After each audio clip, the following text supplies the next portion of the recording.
ध्रुवीकरण कराओ, एक दूसरे से लड़ाओ, किसी को एक दिन कोई गाली दे दो, किसी को दूसरे दिन किसी और को गाली दे दो, किसी के परिवार पर आक्रमण करो।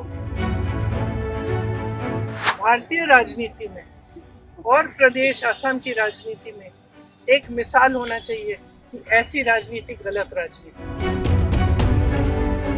जब हम चुनाव लड़ते हैं, राजनीति में नेता होते हैं तो दो तरह के नेता होते हैं।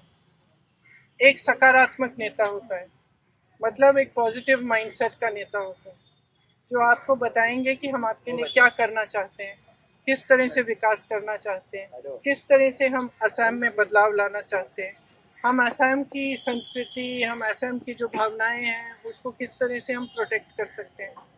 एक वो तरह की राजनीति होती है। और दूसरी ये होती है कि ध्रुवीकरण कराओ, एक दूसरे से लड़ाओ, किसी को एक दिन कोई गाली दे दो, किसी को दूसरे दिन किसी और को गाली दे दो, किसी के परिवार पर आक्रमण करो। तो ये हमारी राजनीति ना हुई है कभी और ना कभी होगी। और जिस तरह से गौरव जी और उनके परिवार पर आक्रमण हो रहा है, एक तरह से मुझे लगता है कि भारतीय राजनीति में और प्रदेश असम की राजनीति में एक मिसाल होना चाहिए कि ऐसी राजनीति गलत राजनीति है। किसी के बच्चों पे, किसी की परिवार पर इस तरह से वार नहीं होना चाहिए, और खास तौर से जब सारा गलत, सारा झूठ है। और मेरे ख्याल से असम की जनता जानती है इन पे वार हो क्यों रहा है। वार इसलिए हो रहा है क्योंकि इनसे वो घबरा रहे हैं, क्योंकि वो घबरा रहे हैं ये देख के कि ये जो है एक सभ्य इंसान है, ये एक सकारात्मक इंसान है, ये एक दूसरी तरह की राजनीति लाना चाहते हैं जो एक्चुअली सच्चाई में असम की असली भावना है।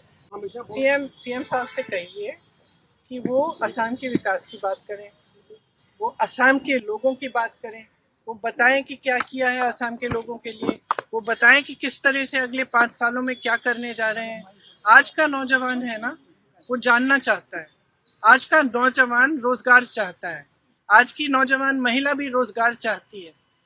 आज की जो जनता है वो इतनी आसानी से इन बातों में से नहीं फुसलाई जाएगी। और मैं तो यही कहूंगी असम की जनता से कि आप जागरूक बन जाओ, खास तौर से नौजवानों से। आप एक ऐसी राजनीति चुनो जो आपके लिए काम करके दिखाए, जो काम की बात करे, पॉजिटिव बात करे, आपकी जो भावनाएं उसकी बात करे, आपके असम को, आपके प्रदेश को मजबूत कैसे बनाना है वो बात करें। हमेशा बोलते हैं कि उनके पास मेजोरिटी एमएलए का सपोर्ट था, फिर भी एआईसीसी ने आप लोगों ने उनको सीएम नहीं बनाया। तो क्या वजह थी जो आप लोगों ने उनको सीएम नहीं बनाया था उस वक्त, जिससे वो अपनी राजनीति में बहुत निर्णय होते हैं, ठीक है, और राजनीति में कभी कभी अपने खिलाफ, कभी कभी अपने पक्ष में होते हैं, कभी किसी और के पक्ष में होते हैं, ये सहना पड़ता है। तो 10 साल बाद अगर अभी भी उसी बात पे रो रहे हैं तो मैं क्या कहूँ।